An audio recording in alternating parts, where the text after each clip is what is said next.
Hello, this is History Boy, and it's that time of the week again. Fun facts with Liam. Basically, four fun facts every Friday in um, four separate video segments. This one is about um, an overlooked. I'd say overlooked or kind of obscure-ish person. John Blank, the uh, the trumpeter for Henry VIII, and he was most notorious for being black.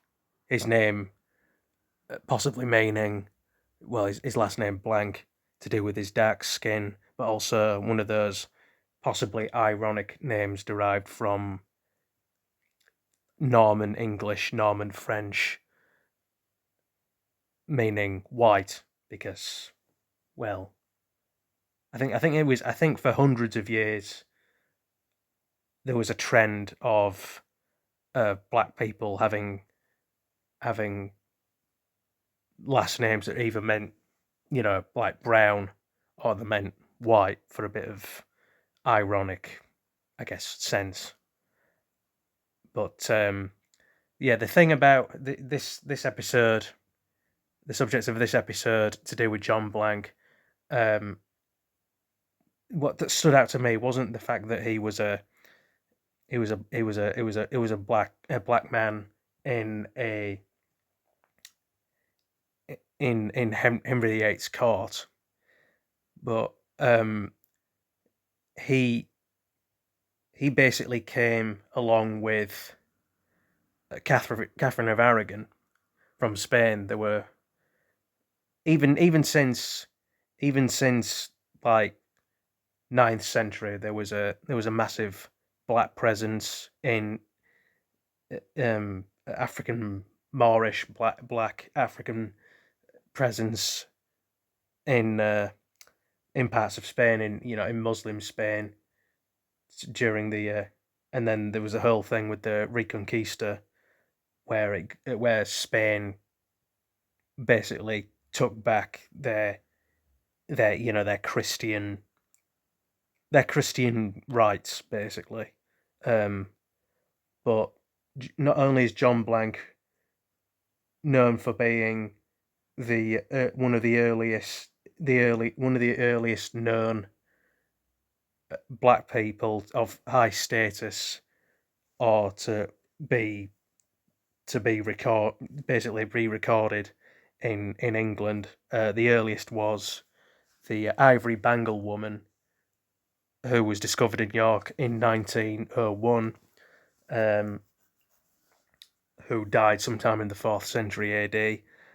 But with John Blank, and this is impressive and heartwarming, I think, where he actually he actually managed to successfully ask for a pay rise uh, for uh, for it for his job as a trumpeter, compared to basically, he asked for equal pay, because the other courtier trumpeters, as it were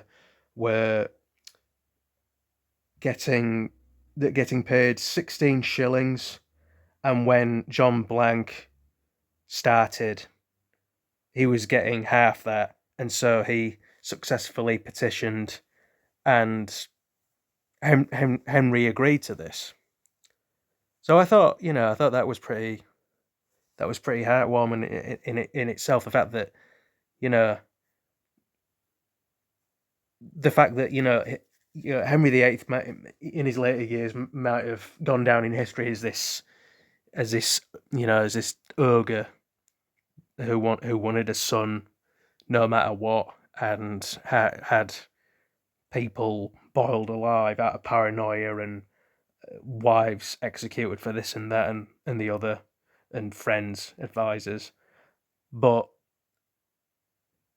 it turns out that, as people, you'd expect that Henry VIII would just tell him to, suck it up, basically. But actually, I like the fact that Henry actually agreed to give equal pay to John Blank. Yeah, so sorry for the umming and ahhing. Had a bit of a stressful day. Um, Money stuff, not so much money stuff, but bank account stuff and card stuff, which I'm gonna get sorted at some point. But yeah, that's neither or basically, and that's why I've taken so long to get around to doing these fun facts things, because just things, life, you know, life gets in the way. Yeah, sorry, but my impression of a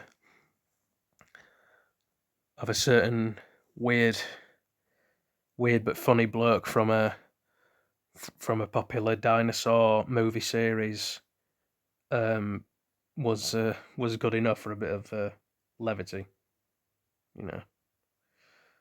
But yeah, that was overall episode 90. God, I'm up to 90 already in this series. Yeah, 90.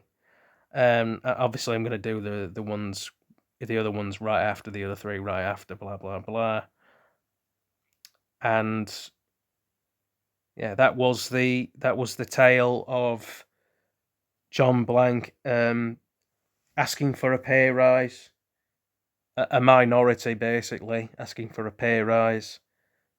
Um, I mean, would if he had stayed in Spain, or Castile and Aragon, as it were, or Castile, or well, Aragon really,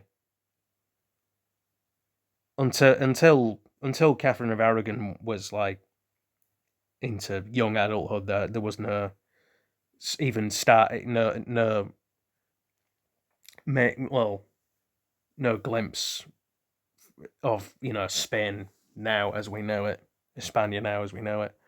It was yeah.